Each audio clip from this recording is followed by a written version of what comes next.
warahmatullahi wabarakatuh.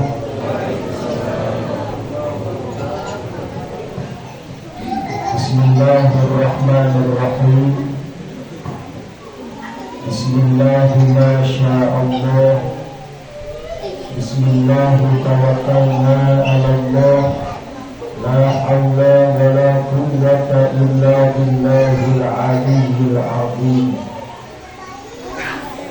Bismillahilladzi la yadurru ma'a ismihi syai'un fil ardi wa la fis samaa'i wa huwas samii'ul 'aliim.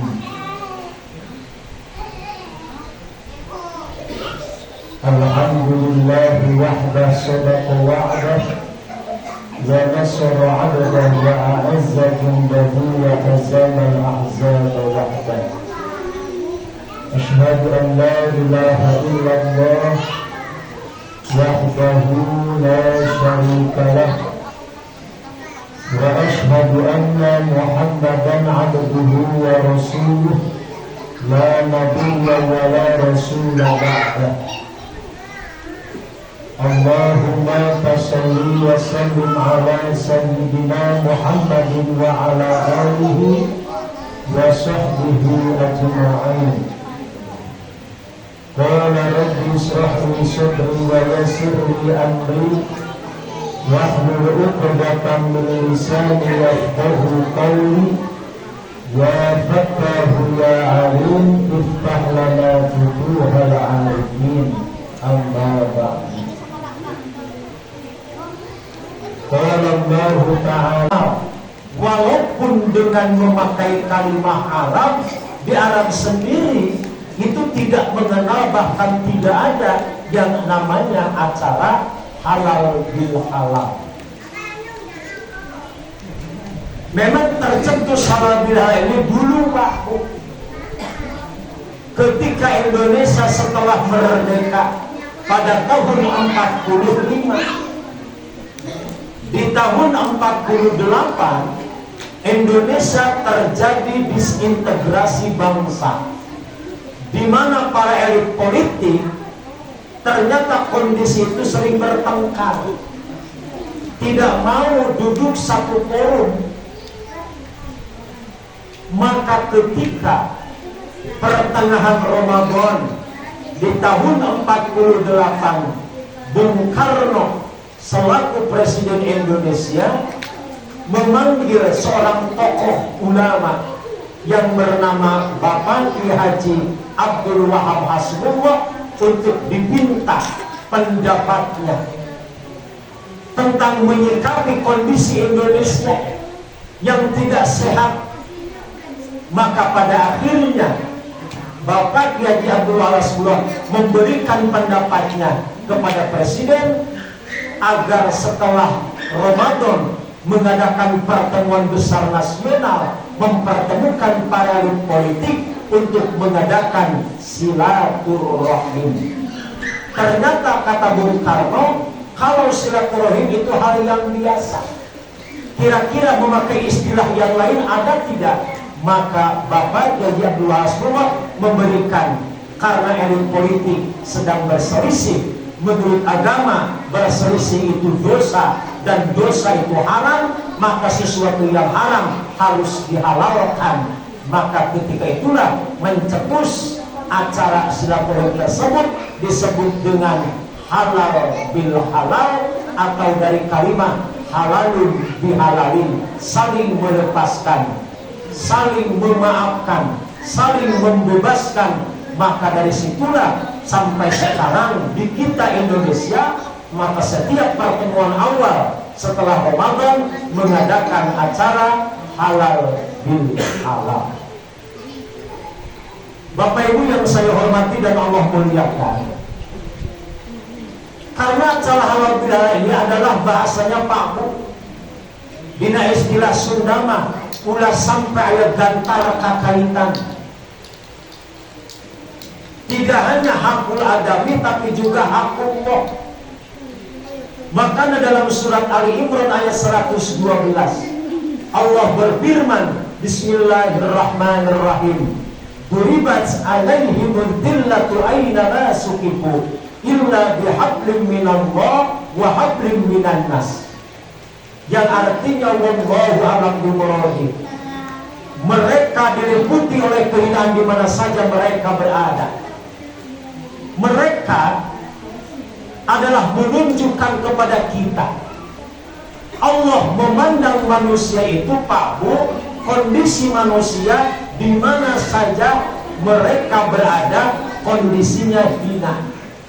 Kalau Allah yang menyampaikan mengatakan manusia hina, memang manusia itu dasarnya penciptaannya adalah dari sesuatu yang hina. Apa? Tin, tanah. Dulu Nabi Adam Allah ciptakan dari tanah, Pak Bu.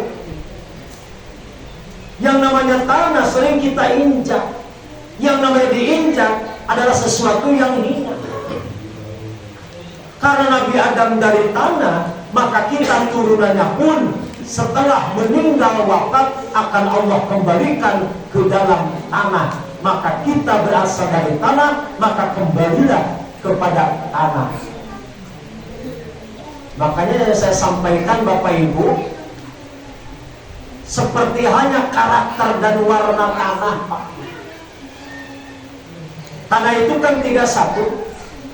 Dulu ketika Allah akan menciptakan kita khalifah, Allah menyuruh malaikat untuk mengambil tanah dari muka bumi, Pak. Dan ternyata dalam satu keterangan 31 tanah yang Allah ciptakan dari berbagai tanah. Tanah kan banyak, ada tanah warna hitam, ada tanah merah, ada tanah putih, ada tanah liat dan lain sebagainya. Itu menandakan karakter tidak hanya tanah tapi juga manusia yang Allah ciptakan dari tanah. Ya makanya kan sebenarnya kemarin ya, lamun aya jalma hirup nate karakternya nyewon, pemarah, itu bisa jadi Allah ciptakan dari tanah sengketa. Kalau ada orang yang ngeyel, sulit diatur, itu bisa jadi Allah ciptakan dari tanah liat. Kalau ada orang sombong, adigung, gede hulu, bisa jadi Allah ciptakan dari tanah tinggi. Kalau ada orang senang shopping, belanja, maaf ibu-ibu, itu bisa diciptakan dari tanah apa?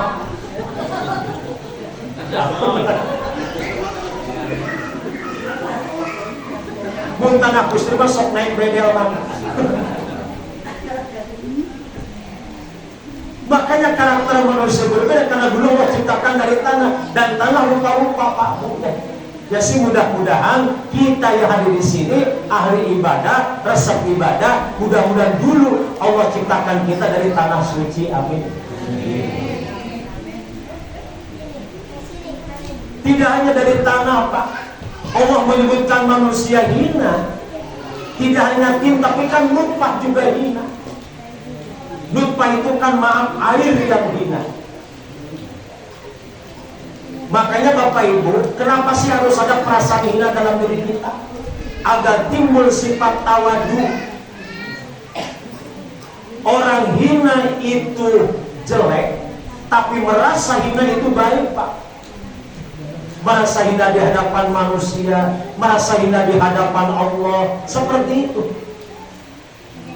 Agar tidak timbul sifat ketakaburan kita. Karena kenapa Allah ciptakan kita manusia? Khuliqal insanu dha'ifa. Kita diciptakan itu dalam kondisi dhaif. Apa dhaif? Lemah, Pak. Makanya kita ketika lahir kalah dengan apa? Ayam, kalah dengan kambing. Silahkan lihat embe keluar tina beteuna, eta embe Pak Bu langsung hudang, lumpat neangan jumput. Ayam keluar dari telurnya, dia langsung bangun neangan pacokun. Kita kalah, Pak. Ayah di panorama lahir, bro langsung minta kapajar. Begitu lemahnya kita, Pak. Ketika lahir mata belum bisa melihat selama 40 hari, tangan belum bisa memegang apapun, kaki belum bisa berjalan, hanya yang aktif telinga, Pak. Begitu lemahnya manusia. Akan tetapi memang ada orang yang tidak dikategorikan hina, yaitu illa bihablin minallah wa hablum minan nas, kecuali orang tersebut baik dua hubungan, satu vertikal dengan Allah, yang kedua horizontal sesama manusia. Yang pertama, Pak, perbaikilah hablum minallah kita, hubungan kita dengan Allah dengan cara apa? Ibadah. Luar biasa, Pak. Umat Islam di saat Ramadan itu tensi keimanannya drastis naik, Pak. Ayat paribasa untuk kamasjid, untuk kamajlis, untuk tadarus, luar biasa, Pak. Magnet Ramadan bagi umat Islam luar biasa, rajin ibadah, Pak. Tapi mohon maaf, rajin ketika Ramadan, maaf, belum dikatakan sukses Ramadan. Ramadan hanya madrasah, Pak. Pembelajaran untuk kita, hanya training, masih dalam kondisi latihan. Kita belum main. Justru 11 bulan dari Syawal sampai ke depan, realisasi Ramadan harus kita terapkan. Namun bahasana sukses, saya yakin ketika Ramadan umat Islam sukses sadaya. Tahu kan ibu-ibu yang namanya sukses? Isu-isu sukses. Tapi makna sukses di sini adalah penerapan kegiatan ketika Ramadan. Apa kebiasaan kita yuk realisasikan, termasuk istiqomah. Maka kata Rasul, ketika ada sahabat meminta nasihat, kata Rasul, sumastaqim, kemudian istiqomahlah. Maka kata Rasul, engkau jangan sampai seperti si fulan yang ternyata rajin beribadah, bangun malam, tapi setelah itu ternyata rasa semangatnya hilang. Seperti dalam surat An-Nahl kalau tidak salah ya, seorang perempuan yang meminta, ternyata setelah rapi dipuraikan lagi, dibereskan, dipuraikan lagi. Allah memberikan tanding kepada kita, jangan sampai kita seperti perempuan tersebut. Jadi seolah pekerjaan yang sia-sia. Makanya kita bukan termasuk orang yang disebut penyembah Ramadan. Semangat hanya bulan Ramadan, tapi yuk sama-sama, bersama-sama, khusus kita masyarakat Panorama Bandorasa. Apa kebiasaan kita kemarin bulan Ramadan, kita biasakan di bulan-bulan, karena sesuai dengan nama Pak bukan Syawal. Syawal itu kan bulan peningkatan. Artinya peningkatan harus lebih baik daripada bulan sebelumnya. Kalau Ramadan 1 juz 1 hari kita tadarus, harusnya Syawal 2 juz. Kalau tahajud 20 rakaat, sekarang 30 rakaat. Tapi kan alhamdulillah Pak Bu ya. Bulan Mamayu Pak Syawal. Kamu ibu-ibu kan selama Ramadan ibu-ibu capek ya. Pagi belanja, siang ngaracik, sore masak, mempersiapkan untuk buka, terus buka, beberes, bapak nyonya, pergi taraweh, pulang, tidak mungkin langsung tidur, ngahalin tegelang rempe, subuh kacang benten ayam, paling kita tidur ibu-ibu jam 10, jam 1, Jordi bis nahudang sendiri.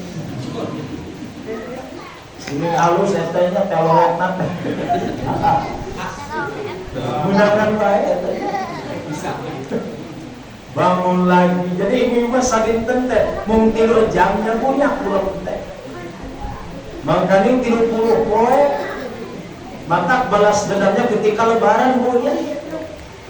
Pulang di kuburan baksa langsung sare.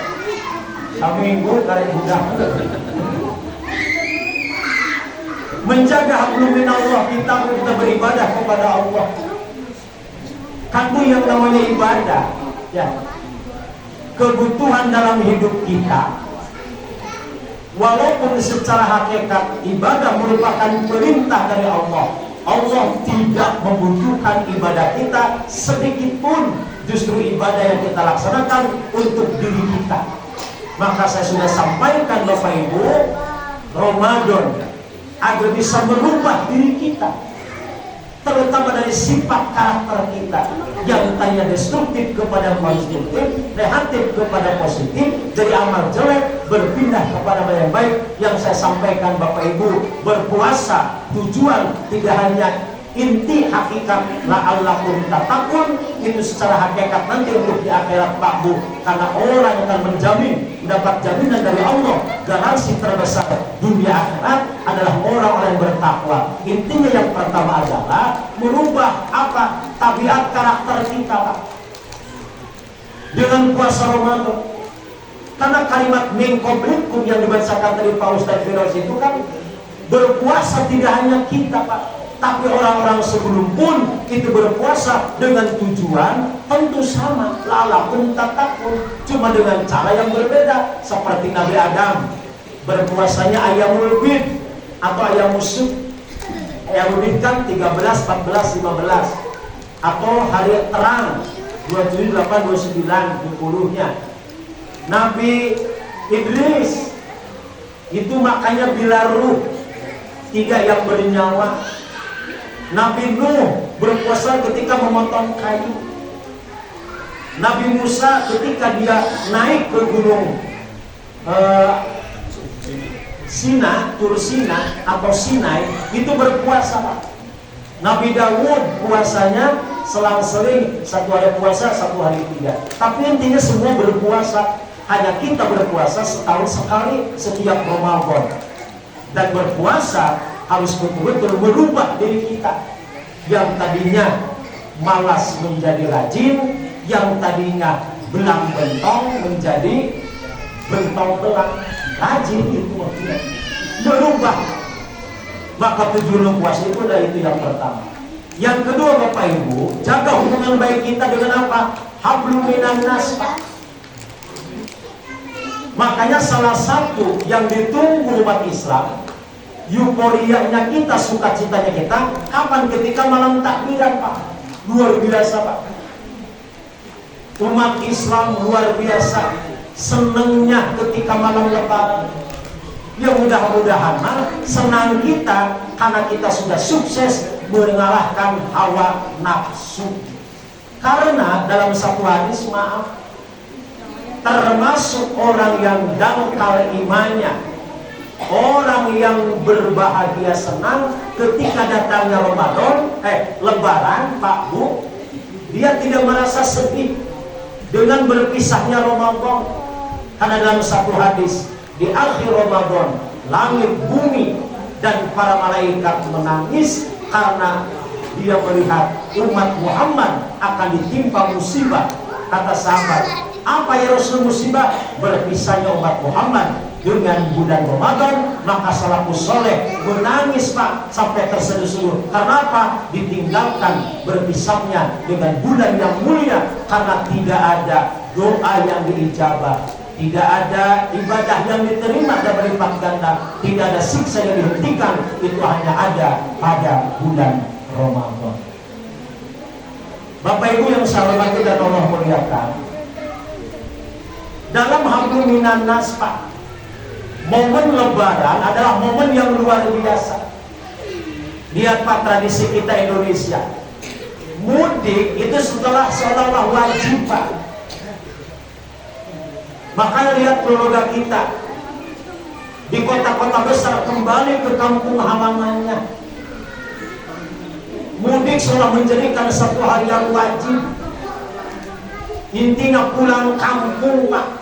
Semua orang di kota pulang kampung. Yang tidak punya kampung pulang bisa dibuka mana, penting pulang di bulan.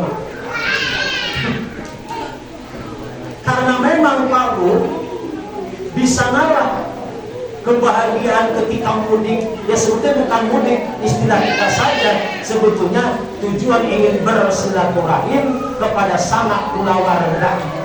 Karena apa? Untuk saling memaaf-maafkan, Pak. Karena yang terberat hubungan itu adalah bukan dengan Allah, Pak, tapi dengan manusia. Allah dalam keterangan dalam Al-Quran, dalam hadis kutsinya, bahwasanya sebesar dosa apapun manusia asal bukan dosa syirik, Allah akan maafkan. Gampang Pak, kita tinggal bertobat kepada Allah, perbanyak istighfar, beribadah, Allah akan memaafkan Pak. Tapi hubungan antara manusia ini yang terberat Pak. Banyak orang pengertinya, Pak saya mah sudah minta maaf melalui doa kepada Allah agar dimaafkan oleh keluarga, tetangga. Salah jalur. Dosa kepada Allah, memohon maaf kepada Allah, dosa kepada manusia, maka meminta maaf kepada manusia Pak. Maka ketika momen lebaran luar biasa, semua umat Islam legowo, semua meminta maaf Pak, bertemu dengan siapapun, minal aidin wal faidin, mohon semua Pak. Padahal punten, kalau bukan lebaran Bapak Ibu, meminta maaf sesuatu yang sulit. Maaf, banyak orang yang egois, tidak mau memaafkan. Bahkan di daerah lembur Malumba bahasana cagu ngampura si eta, bahkan yang peribahasa datang tanya harap sampai mati. Tapi ketika di Ramadan luar biasa Pak, kita datang ke tetangga, ke saudara, memaafkan, asli maafkan. Bahkan kata Rasul, bagusnya sunnah berangkat itu di jalur yang berbeda. Kalau kita berangkat lewat sini, pulangnya harus beda. Sunnah seperti itu. Nanti sampai pulang majalangan sakit itu nah. Kudu nama di RT 16 nguriling ke 17, di 17 nguriling ke 16.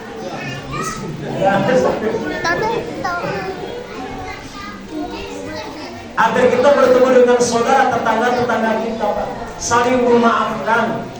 Makanya indahnya kebersamaan Pak, indahnya saling memaafkan. Maka dalam satu hadis qudsi, Allah akan memuliakan seseorang yang memaafkan saudaranya, yang memaafkan orang lain. Itu janji Allah Subhanahu wa Ta'ala. Maka ketika lebaran kita saling memaafkan, ta'afufan.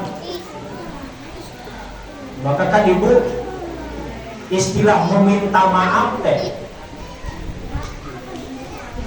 itu merupakan anjuran, termasuk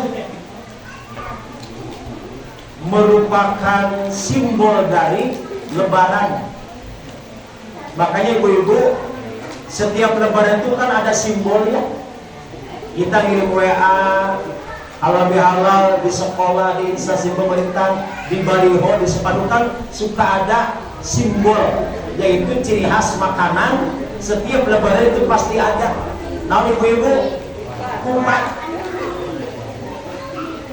Setiap rumah sholat jadi wajib kupat harus ada.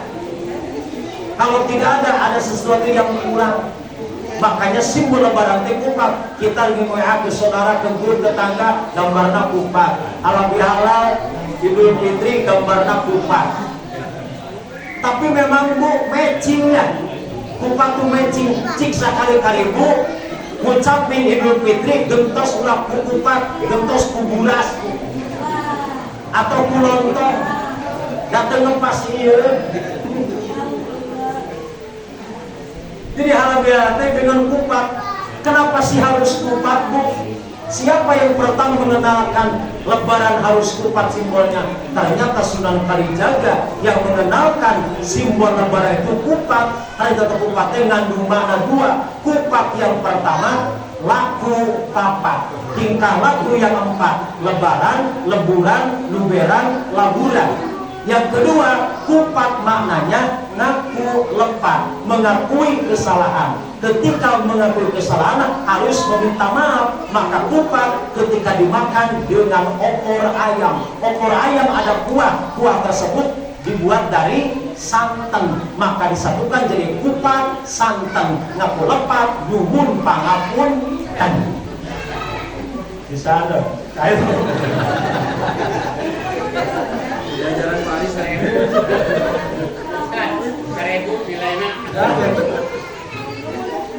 Maka ketika mempunyai kesalahan Pak Bu, kita harus memaafkan. Bu, Pak, kita tidak boleh kategorikan apa muflis. Ada satu dialog Nabi dengan para sahabat. Kata Rasul, hai sahabat, atadruna manil muflis? Apakah engkau tahu siapa muflis? Apa arti muflis? Bangkrut. Maka ketika ditanya Rasul, para sahabat menjawab, ya Rasul, al-muflisu fina mana dirhamalah wa la mata. Muflis bangkrut itu orang yang tidak punya dinar dirham, orang yang tidak punya harta benda, orang yang tidak punya dunia. Kesimpulannya, para sahabat mendefinisikan muflis itu orang yang tidak punya harta benda. Kata Rasul, bukan. Apa ya Rasulullah? Kata Rasul, innal muflisa min ummati mayati yaumal qiyamah bi sholatin wa siyamin wa zakatin wa qad syatama hada wa qad bahada ila hadis. Kata Rasul, muflis adalah dari golongan umatku kelak nanti di akhirat, dia ibadah kepada Allah luar biasa, membawa pahala sholatnya, zakatnya, puasanya, hajinya, tapi sayang ketika di dunia dia pernah menyakiti tetangganya, pernah mendolimi saudaranya, menghina saudara tetangganya. Maka orang tersebut ternyata sebelum meminta maaf, ajal menjemputnya. Maka dialah orang-orang muflis, sebelum meminta maaf dia sudah wafat. Artinya bagaimana Pak? Maka di akhirat hajinya, puasanya, sholatnya habis diberikan kepada orang-orang yang pernah disakiti. Kita tidak mau Pak disebut orang muflis, rugi Pak. Makanya momen yang istimewa di sore hari ini, kita bertetangga, kita bersaudara, tentu ada ucap kata atau perilaku kita dengan tujuan mungkin kita tidak tahu, mungkin kita hanya bercanda, tapi mungkin kondisi psikologis yang berbeda hanya menerima itu hinaan. Maka Bapak Ibu, di momen yang sebenarnya nanti kita bermusyawarah, saling membebaskan, ulah sampai dantar kakaitan Pak. Sayang Pak, kalau pahala kita habis diberikan kepada orang lain karena keegoisan kita, tidak mau memaafkan dan tidak mau meminta maaf. Makanya Bapak Ibu, sebetulnya begini Pak, dalam meminta maaf, etika secara Islam harusnya menyebutkan dulu apa kesalahannya. Bunun kenapuntennya, naon, ngapunten naon, bu meser naon, sebut ke naon, dosa pun seperti itu harusnya. Jadi kedalaman dia, ibu hapuntennya, abdi lomba dosa, dosa naon, sakenap dari serat ku abdi, mawa agenda teh dibuka. Ibu nu pertami dosa abdi teh sok ngalangkung ka komodo ece, sari pelangkan tomatnya abdi sok nyandak bangun ngalangkung teh, amung sadedik mung dua keresek ce gitu ya. Nu kadua abdi teh lamun balanja teh sok ngomongkeun, sebutkan pengguna kesalahan.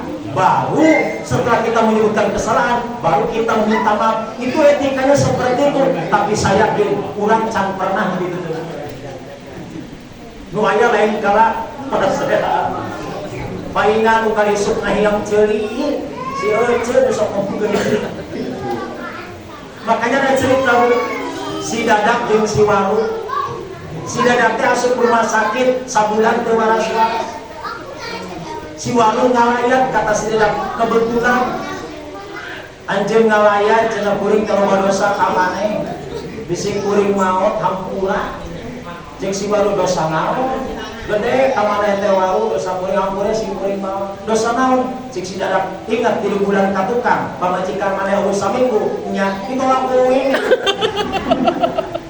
Hampura.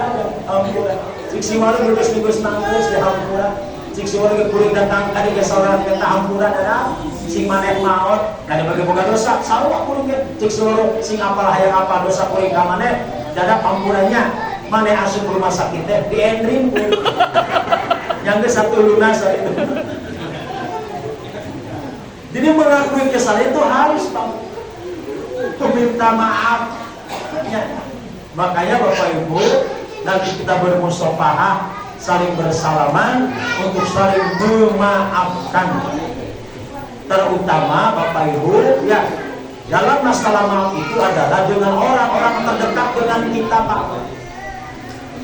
Siapa? Batur sa kasur, batur sa dapur, batur sa sumur. Siapa? Suami kita, istri kita. Karena setiap hari kita berkomunikasi, Pak Bu. Tentu yang namanya sering bertemu, Bapak Ibu, tentunya ada kesalahan. Maka yang pertama minta maaf, ibu-ibu, kasalah kita. Nu aya salah kita. Ka istri, nu aya istri. Kenapa? Karena orang terdekat dengan kita dulu. Jadi itu tacang ngadupur kamu jadi salaki, ibu. Nanti pulang dari sini, datang kayak mati gabruk karena lahunan salaki. Tapi ulah tarik teh sehingga kita meminta maaf, Pak. Kenapa? Tentu banyak kepada suami. Apalagi ibu-ibu punten punya. Yang orang sering tahu sih bahasa, saya tahu lah bagaimana kondisi perempuan itu kan senangnya apa Bu, ibu-ibu? Ngemil, ngemol, ngomel, ya. Karena istri tidak senang, tidak mau laki-laki yang otak kosong, omong kosong, dompet kosong. Karena kebahagiaan istri bisa berseri-seri sinum itu karena apa? Lamun dia dompetnya bingung Bu. Rek kawin naon bae teh naon penting balik mawa. Teu paduli rek ninggalkeun manggulan mangpoe, nu penting mah rek mangkat tinggalan. Salaki mah teu penting-penting teh, nu penting mah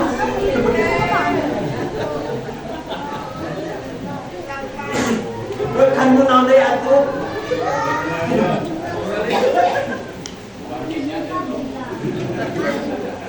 Duit memang bukan segala-galanya, tapi di zaman sekarang segala-galanya harus pakai duit.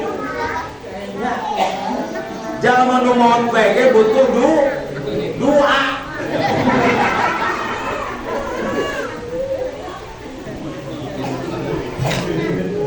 Nah itu diantara dulu ya. Intinya bahwasanya itu saja barangkali. Dan acara itu udah bukan tausiah, dah malu. Nanti untuk pertanyaan dari saya setelah nanti dari DKM bisa pulang ke